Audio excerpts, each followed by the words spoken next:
Assalamualaikum warahmatullahi wabarakatuh. Waalaikumsalam warahmatullahi wabarakatuh. Sebelumnya terima kasih kepada dosen pengampu Bapak Zainal Afifi yang telah memberikan waktu kepada kelompok kami untuk mempresentasikan hasil kerja kelompok kami. Untuk presentasi yaitu mengenai bab return and risiko yang akan dibawakan oleh kelompok 3. Berikut adalah anggota kelompok. Yang pertama, Albani Samsi dengan NIM 069. Yang kedua, Tania Rahayu Fitriani dengan NIM 079. Putri Laili Fitratul Bina dengan NIM 080. Yang keempat, Muhammad Riza Hanif dengan NIM 090. Riko Fitrianingsi dengan NIM 092. Dan Dea Anggreni Safitri dengan NIM 094. Selanjutnya akan disampaikan oleh rekan saya.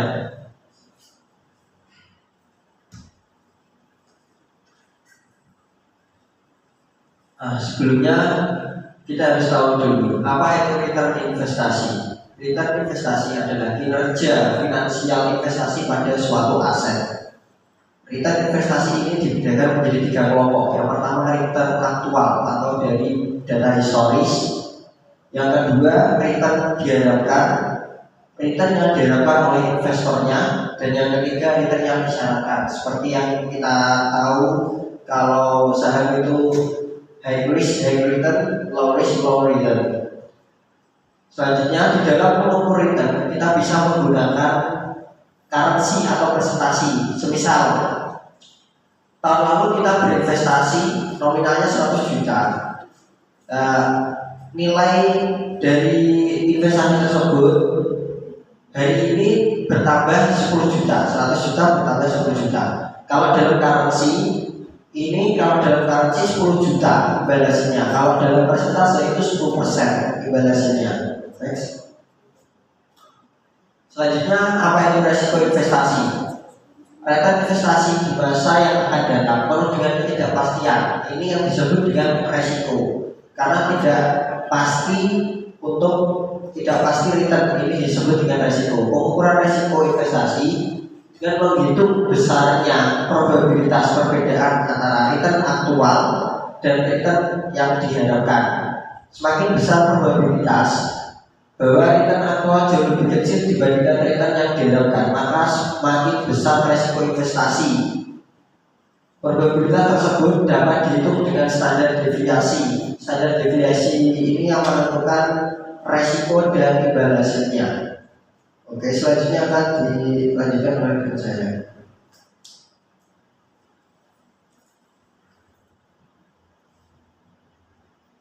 Nah, di sini kita membahas mengenai total resiko. Di dalam saham sendiri, total resiko itu dibagi menjadi 2 macam. Yang pertama adalah risiko yang dapat diversifikasi atau risiko tersebut dapat dieliminasi dengan penyebaran atau perluasan portofolio. Misalnya, kita punya uang 100 juta, kita investasikan ke 100% saham A. Jadi apabila saham A tersebut bangkrut atau likuidasi, tentunya uang kita akan hilang 100 juta juga. Lain halnya apabila kita punya uang 100 juta lalu ditaruh ke berbagai macam saham. Misalnya saham A 20 juta, saham B 15 juta, saham C 10 juta, saham D 25 juta, dan saham E 15 juta. Tentunya semakin banyak portofolio ini, maka risiko yang dihasilkan juga semakin kecil. Lalu yang kedua, risiko yang tidak dapat diversifikasi atau risiko yang tidak dapat dieliminasi. Misalnya adanya COVID-19 beberapa tahun yang lalu, semua perusahaan akan turun. Entah kita mau investasi ke berbagai saham manapun, apabila kondisi ekonomi tidak stabil ataupun ada sesuatu yang mengganggu, tentunya risiko tersebut tidak dapat diatasi. Nah, di sini membahas mengenai hubungan saham dengan return dan risiko. Saham di sini memiliki hubungan yang positif antara return dan risiko. Artinya, semakin tinggi risikonya, maka semakin tinggi pula return yang dihasilkan. Ini sesuai dengan istilah high risk, high return. Misalnya, Saham A tersebut memiliki standar deviasi 3,11, sedangkan saham B memiliki standar deviasi 8,83.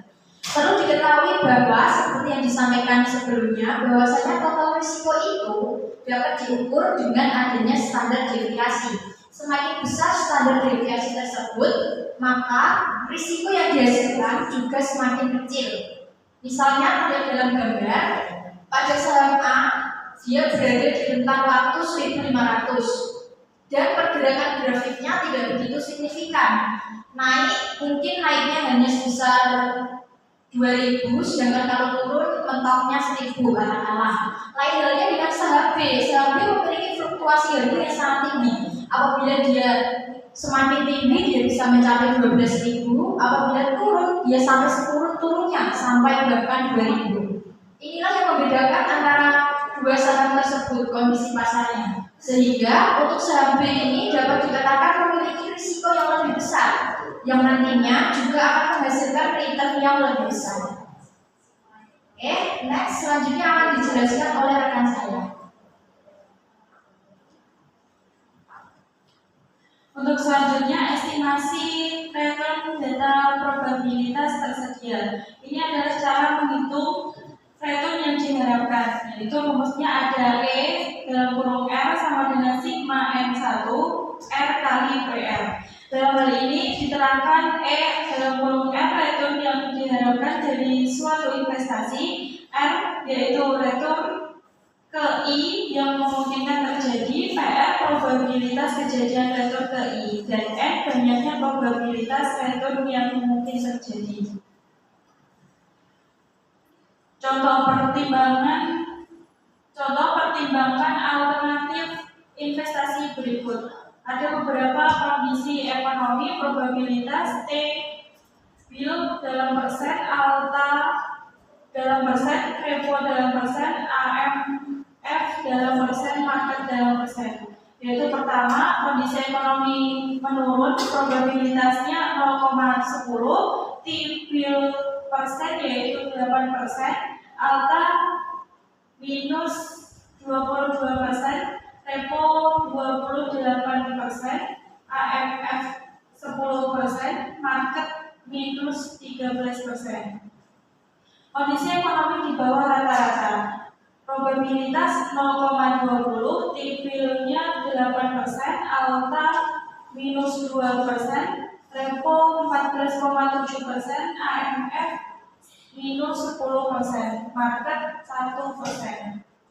Kondisi ekonomi rata-rata 0,40, T-bill-nya 8%, alta 20%, repo 0%, alfa AMF 7%, market 15%. Kondisi ekonomi di atas rata-rata 0,20, T-bill-nya 8%, alta 35%, repo minus 10%, alfa AMF 45%, market 29%. Kondisi ekonomi membaik yaitu probabilitasnya 0,10, T-bill-nya 8%, alta 50%, repo minus 20%, AMF 30%, market 43%. Selanjutnya akan dilanjutkan oleh rekan saya.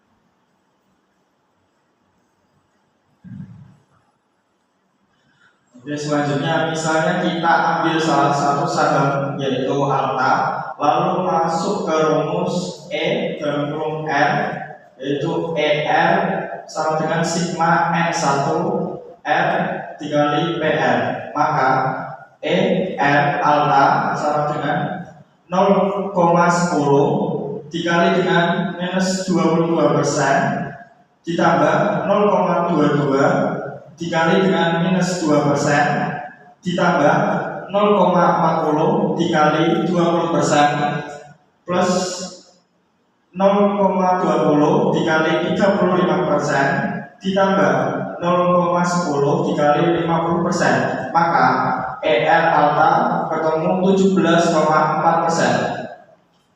Dengan rumus yang sama, maka didapatkan saham Alta expected return-nya 17,4%, saham market expected return-nya 15%, saham AMFO expected return-nya 13,8%, saham T-Bill expected return-nya 8%, dan saham Repoman expected return-nya 1,7%.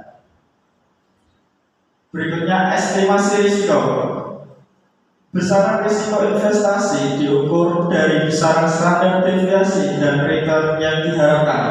Yang kedua, deviasi standar merupakan akar kuadrat dari varians yang menunjukkan seberapa besar penyebaran variabel random di antara rata-ratanya.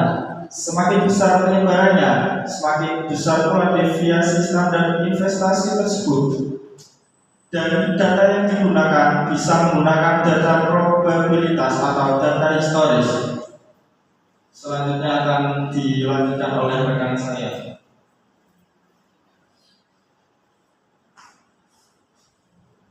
Estimasi risiko atau data probabilitas tersedia.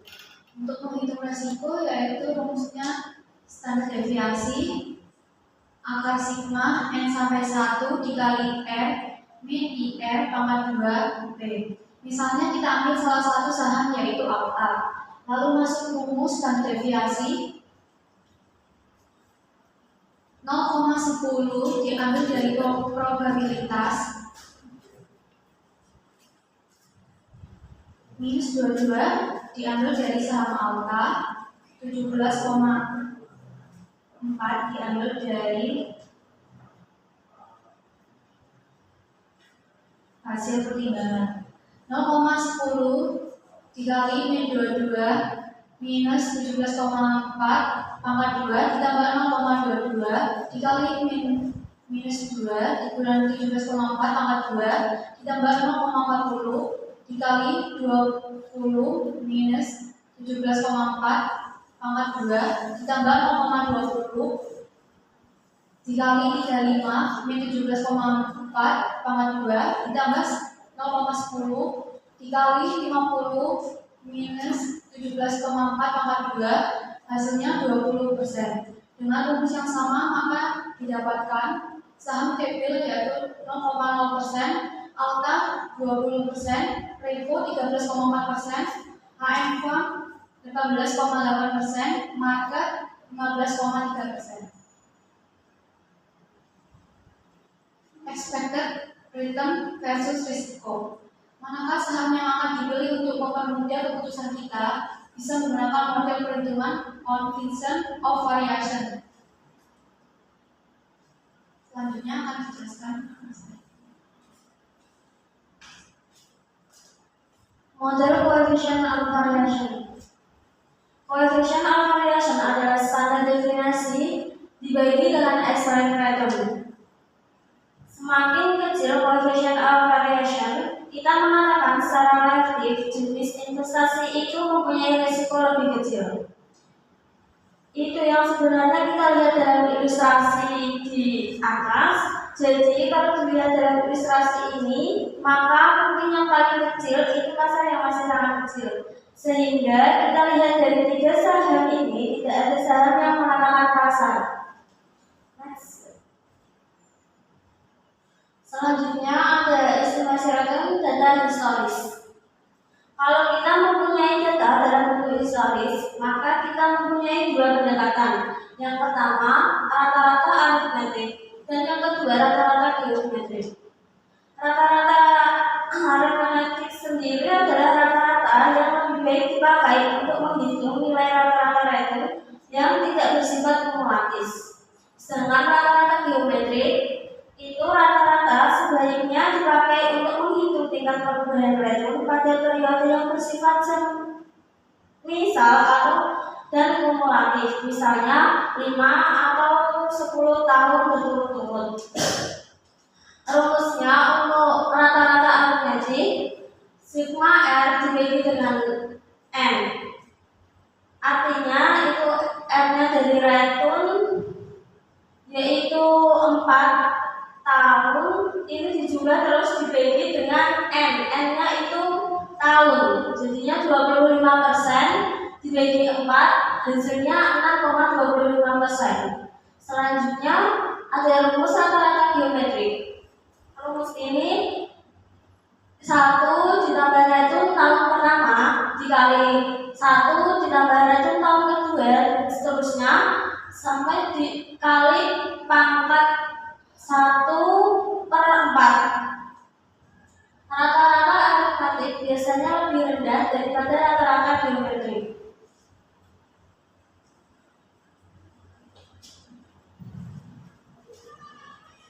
Oke, baik, sesi selanjutnya adalah sesi diskusi dan tanya jawab.